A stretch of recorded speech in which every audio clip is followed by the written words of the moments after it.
มาเบิ่งกันเนาะรถบ่คำไซไปเวียกไปงานสุมือ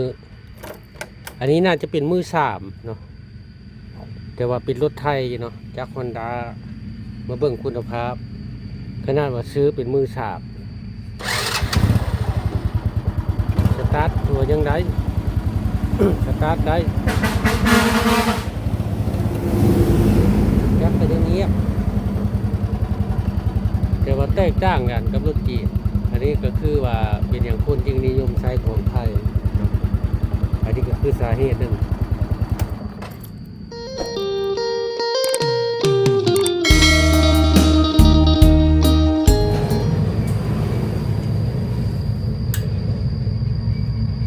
นะกับทักทายสบายดีเด้อเนาะพี่น้องๆไปได้ระดับประเทศนี่บอกข้ามกับแปลงรถเนาะแปลงรถเปิดห้างแปลงรถแต่ว่ารถในสีพิเศษนิดหน่อยเพราะว่าเป็นรถ มอเตอร์ไซค์ของแม่แดงพี่น้องเลยเป็นรถมอเตอร์ไซค์ของแม่แดงตอนม้างตอนประกอบกับบได้ม้างบได้ถ่ายให้พี่เห็นน้องเบิ่งเนาะเพราะว่ามันสิหลายขั้นตอนก็เลยมาประกอบแล้วจึงถ่ายให้พี่ให้น้องได้เบิ่งเนาะอันนี้ก็รถแม่แดงที่ว่าครอบครัวที่บ่ข้ามเคยไปช่วยเหลือเนาะอันนี้ก็เฮ็ดทุกเทิงพี่น้องเฮ็ดทุกเทิงเปลี่ยนแหวนลูกสู้เฮ็ดดอกว่าวใหม่เนาะว่าวไอเดียเชียใหม่แล้วก็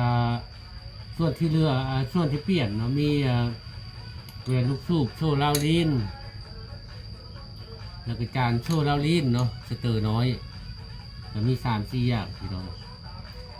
ก็ถือว่าติดได้ละหนึ่งมากกับ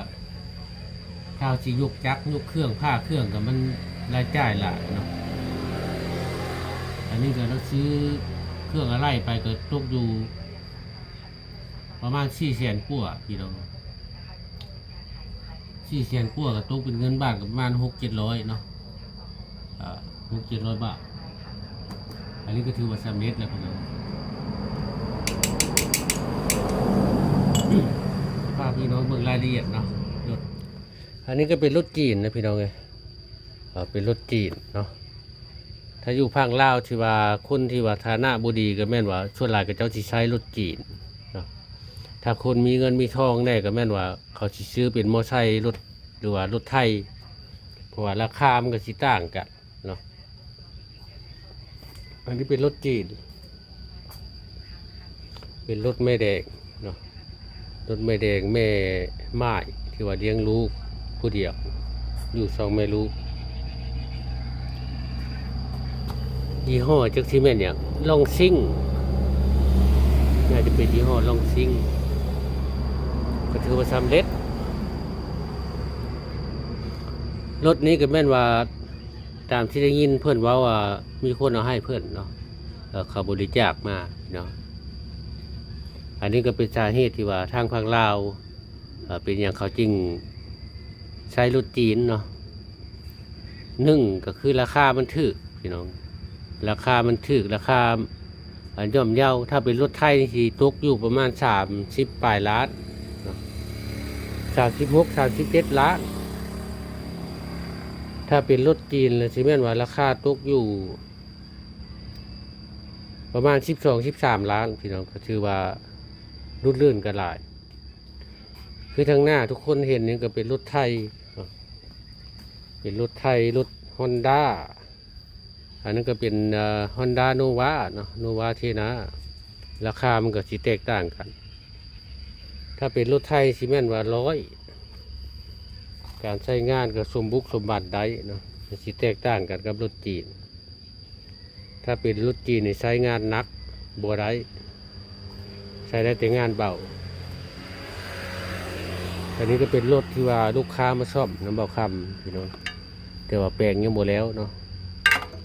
เช็คพื้นเช็คภายใหม่ชีเปลี่ยนกล่องชีไดเปลี่ยนก้อนชีไดจักแล้วก็กล่องเทิงพี่น้องอันนี้ก็เป็นสาเหตุที่ว่า คนต้นทุนหน่อยเป็นอย่างเขาจึงมักใช้รถจีนนั่นก็คือราคาแตกต่างกัน ซาใจคนที่ว่าอยากได้ส่วนหลายเขาก็อยากได้เป็นรถไทยแต่ว่ามันเงินเนาะว่าหลักๆเลยก็แม่นว่าเงินบ่พอพี่น้องอันนี้ก็ประกอบแล้วก็สิให้ไม่แดงมาเอาสิลองติดเครื่องเบิ่งพี่น้อง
ถือว่าสำเร็จป่ะ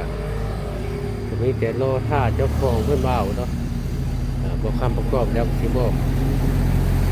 ทางไม่แดงเบาเดี๋ยวบอกก็เรียบร้อยละ